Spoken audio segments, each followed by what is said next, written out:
Who is faster, you or AI? Subscribe if you want to put yourself to the test and find out just how fast your own brain and body really are compared to some of the fastest computers ever created.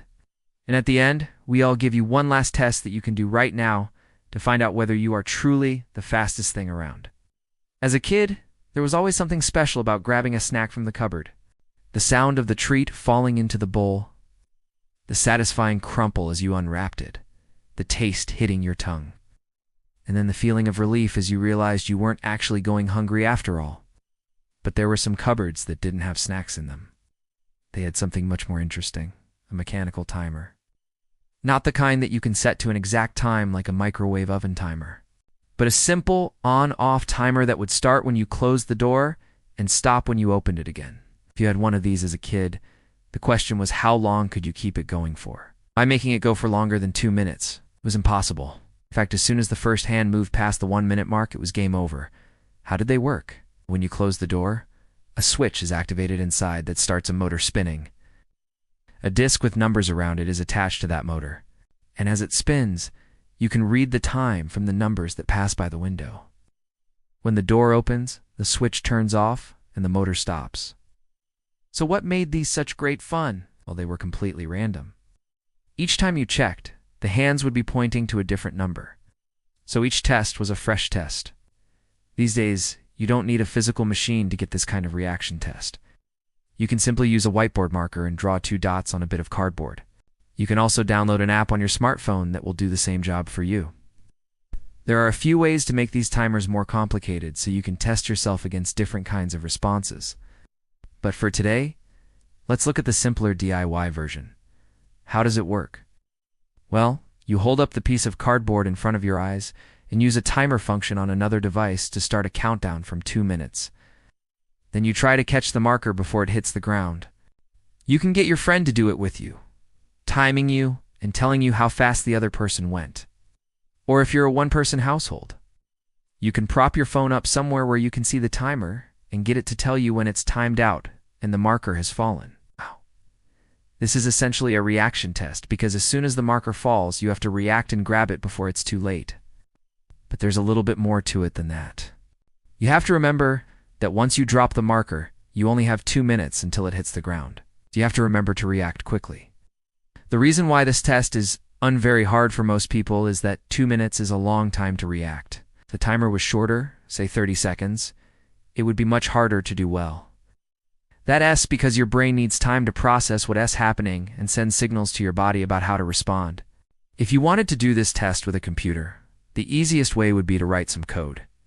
On screen, you'll see a dot that represents the marker, and you will need to click the mouse as soon as the dot falls below the line to stop the clock. Like with the cardboard version, you should set the timer to 2 minutes initially and try to beat it. There are some apps that you can use to do this, but we wrote our own to show you the steps involved. The first step is to create a canvas window on screen.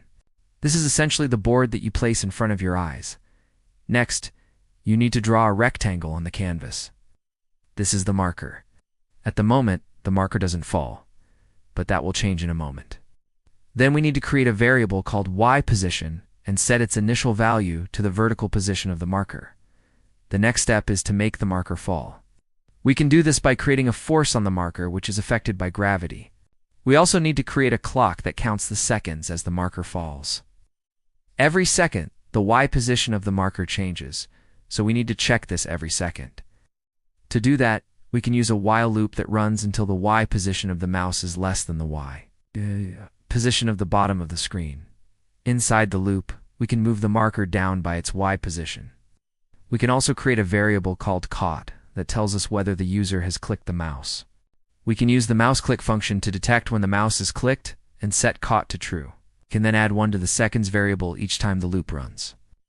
Once the loop is finished, we can display the seconds on the screen. But wait a minute, where's the AI? Well, if we take the speed of light and multiply it by 2, we get 186,000 miles per second. This is how fast data is sent between your brain and the rest of your body, which means that if the signal traveled the length of your arm, it would take less than a millisecond to reach your fingertips. Your brain processes information incredibly quickly, but no matter how fast your reaction is, It will never be able to beat a computer that's been specifically coded for a reaction test like this. In fact, even a microcontroller like the Arduino Uno can run these kinds of tests without breaking a sweat. It takes around 17 milliseconds for the Arduino to run this program, which means that it can do this test almost 60 times a second. So it's clear that computers are faster than the human brain, but how fast can your brain actually process information? Well, it depends on what's going on in the world. When you're playing a video game, your brain can process inputs in as little as 17 milliseconds. However, if you're not doing anything particularly taxing, it can take up to 400 milliseconds for your brain to process inputs. If you wanted to test your processing speed, you could use this code to create a Kinter window with a button in it.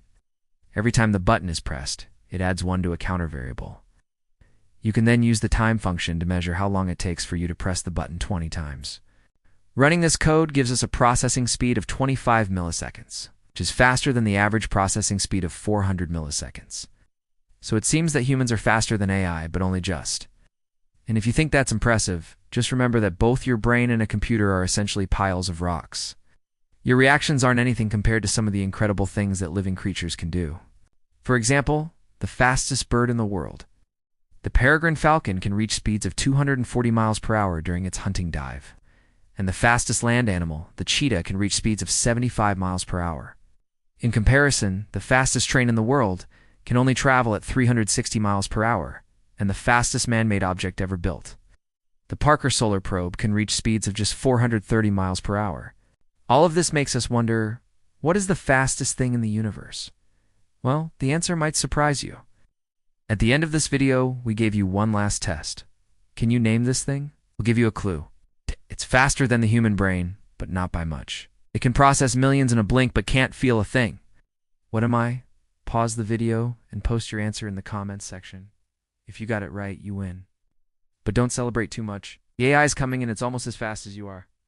And if you want to learn more about AI, take a look at this playlist. Thank you for watching, and see you in the next video.